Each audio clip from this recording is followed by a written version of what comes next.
आपने three idiots देखी होगी आशुतोष, थ्री इडियट्स देखी होगी। थ्री इडियट्स में गाना है, कंफ्यूजन ही कंफ्यूजन है, सॉल्यूशन का पता नहीं। ये पूरा कंफ्यूजन है। ये समाजवाद और सनातन का जो मिश्रण किया जा रहा है, उसका जवाब भारतीय जनता पार्टी इस तरीके से दे रही है ना। यही तो मेरा सवाल है कि जब तक चंदा चोरी का मामला था तब तक ठीक था, आस्था में घुस गए, उसके बाद मामला पूरा बदल गया है। साहिल, अब दिक्कत कहां पे हो रही है? दिक्कत इस बात को हो रही कि अगर भारतीय जनता पार्टी को मुलायम सिंह यादव से प्रॉब्लम थी तो उनको पद्म अवार्ड क्यों दिया? अगर वो हिंदू विरोधी थे, अगर वो नमाज पढ़वाते थे, है ना, अगर उनको गोली चलवाने से प्रॉब्लम थी तो नृपेंद्र मिश्रा को, जिन्होंने गोली चलवाई थी, उनको आपने मंदिर निर्माण का अध्यक्ष क्यों नियुक्त कर दिया? इसका जवाब नहीं होगा, क्योंकि तब की राजनीति अलग थी, अब की राजनीति अलग हो गई है। तो जो असली राम भक्त है उनको मस्जिद से कोई प्रॉब्लम नहीं है, जो नकली राम भक्त है उनको मस्जिद से प्रॉब्लम है। यह मैंने तुलसीदास की चौपाई सुना दी आपको पूरी तरीके से। मांग के खइबे मस्जिद को सोइबे, लेने को एक न देबे को दो। ठीक है रोहित, मांग के खाएंगे, मस्जिद में सोएंगे। जो सवाल आशुतोष को मैंने पूछा था वही सवाल आपके पास भी। देखिए, समाजवादी पार्टी के राष्ट्रीय अध्यक्ष श्रीमान अखिलेश यादव जी ने स्वामी जी से मुलाकात करके समाजवाद को सनातन और सनातन को समाजवाद का जो नया परिभाषा देकर उत्तर प्रदेश की सर्वसम्मानित जनता को अपने जाल में फंसाने के षड्यंत्र का शंखनाद किया है, उसमें उत्तर प्रदेश की सर्वसम्मानित जनता फंसने वाली नहीं है।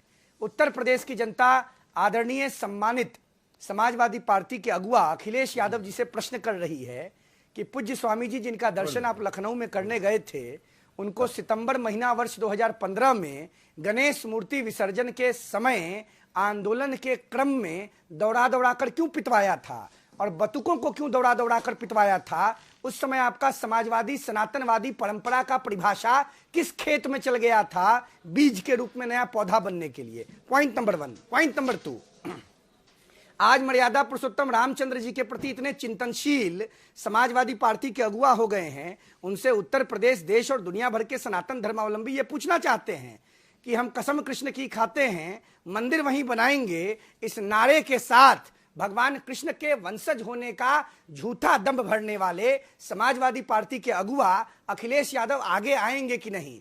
और तीसरा प्रश्न, जब परम श्रद्धे स्वर्गीय कांसी राम जी के साथ उस समय के तत्कालीन समाजवादी पार्टी के अगुआ और भूतपूर्व मुख्यमंत्री आदरणीय मुलायम सिंह यादव जी का गठबंधन हुआ था और तथाकथित समाजवादियों ने एक नारा दिया था, मिले मुल्ला मुलायम काशी राम, हवा में उड़ गए जय श्री राम। ये मुल्ला आपने ऐड किया है रोहित सिंह जी, नारा तो मैंने भी सुना था। समाजवादी पार्टी मुल्ला मेरे ख्याल से आप ऐड कर रहे हैं उसमें। तुम बोल नहीं रहे थे मुल्ला नहीं है तो क्या है मुलायम सिंह यादव?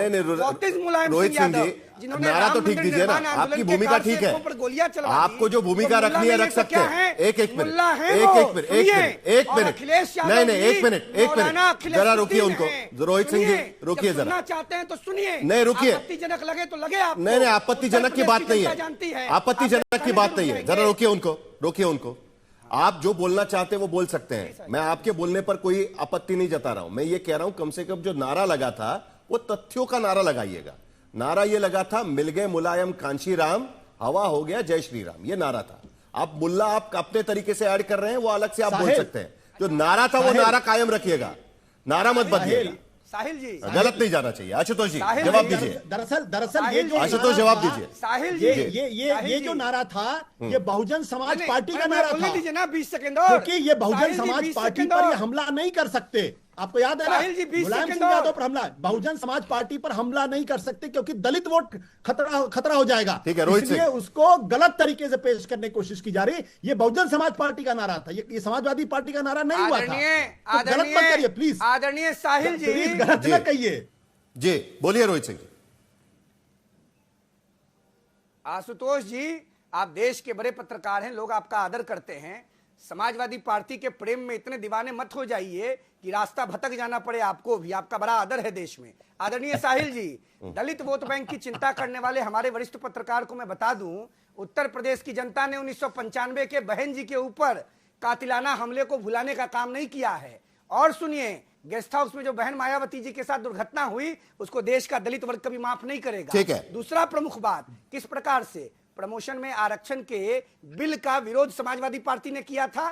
चौथा महत्वपूर्ण बात, आज आपके चैनल के माध्यम से दुनिया भर के सनातनी को मैं याद दिला दूं, आपने उस वीडियो को भी दिखाया, इसके लिए आपका धन्यवाद है। आप चौथे स्तंभ हैं, आप खड़े हैं उसके साथ।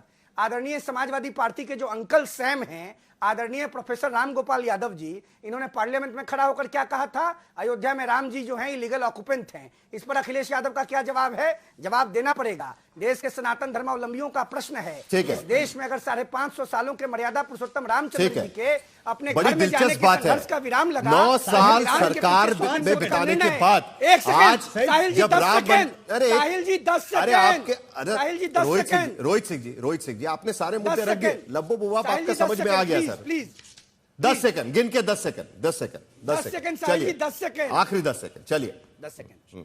इस देश में 550 सालों की गुलामी से मर्यादा पुरुषोत्तम रामचंद्र जी को अगर किसी ने निकाला तो सुप्रीम कोर्ट ऑफ इंडिया के तत्कालीन सीजेआई रंजन गोगोई के निर्णय ने, देश के प्रधानमंत्री नरेंद्र मोदी के अकाट्य कर्म प्रधान वैचारिक विचार ने, तीसरा आरएसएस, बीजेपी और वीएचपी के संघर्ष ने और जनता के त्याग ने। क्या बात करेंगे समाजवादी पार्टी के लोग? तो ठीक है, चोरी के लिए कौन जिम्मेदार है वो भी बता दीजिएगा 10 सेकंड में। रामद्रोही रहेंगे, ठीक है। इनकी 2 पीढ़ी रोहित सिंह विरोध में निकल जी, चोरी के लिए कौन जिम्मेदार है वो भी बता दीजिएगा 10 सेकंड में।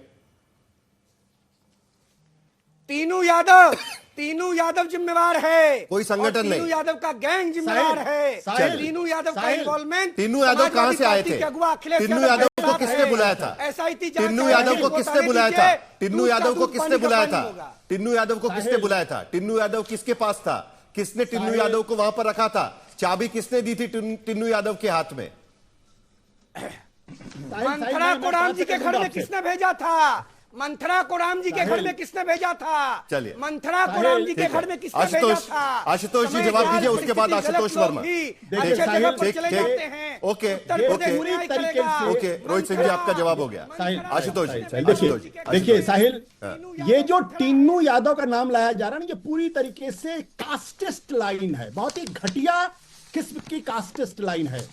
इसमें अविनाश शुक्ला का नाम नहीं लिया जाएगा, इसमें अनुकल्प मिश्रा का नाम नहीं लिया जाएगा, लवकुश मिश्रा का नाम नहीं लिया जाएगा, करुणेश पांडे का नाम नहीं लिया जाएगा, सिर्फ टिन्नू यादव को आइडेंटिफाई किया जाएगा। इससे ज्यादा घृणित जातिवादी राजनीति हो ही नहीं सकती, क्योंकि आप विशेष को करना चाहते हैं और आप अविनाश शुक्ला को बचाना चाहते हैं, अनुकल्प मिश्रा को बचाना चाहते हैं, लवकुश मिश्रा को बचाना चाहते हैं, करुणेश पांडे को बचाना चाहते हैं।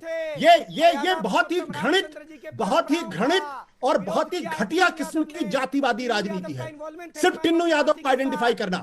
और ऐसे लोगों की मैं निंदा करता हूं आपके चैनल के ऊपर। ठीक है, चरण सिंह सप्रा आप कुछ ऐड करना चाह रहे हैं? ठीक है आशुतोष जी, चरण सिंह सप्रा आप कुछ ऐड करना चाह रहे हैं? मैं वही कहना चाह रहा था कि रोहित सिंह जी ने इतनी सारी बातें की, रामद्रोह की इन्होंने बातें की है, तो रामद्रोह, तो ये जो चोरी हुई है तो ये रामद्रोह किसने किया है? ये कौन लोग थे?